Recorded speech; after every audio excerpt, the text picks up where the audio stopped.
டேய் தம்பி, தேசிய கொடி கீழே விழுற மாதிரி இருக்கு பாரு. தம்பி, நம்ம நாடுறா அது, நம்ம இந்தியா.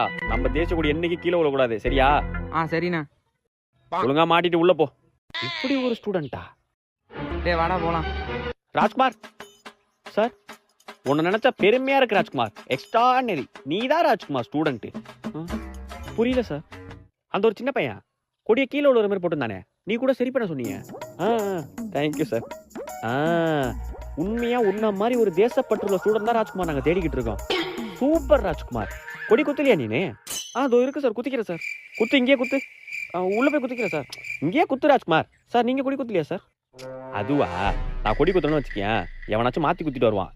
அப்புறம் நம்மள பார்த்து திருப்பி மாத்தி குத்திடுவான். இன்னைக்கு எவன் தேசிய கொடியை மாத்தி குத்திட்டு வரானோ அவனை உதைக்கிறதா என் வேலை. Okay sir. சரி நீ கொடி குத்து. இல்ல சார், உள்ள போய் குத்துறான்றேன். ஏய், அங்க யார் கொடி குத்தாம போறதே? சார் என்னடா மேல பச்சை வருமா ஆரஞ்சு வருமா சார்?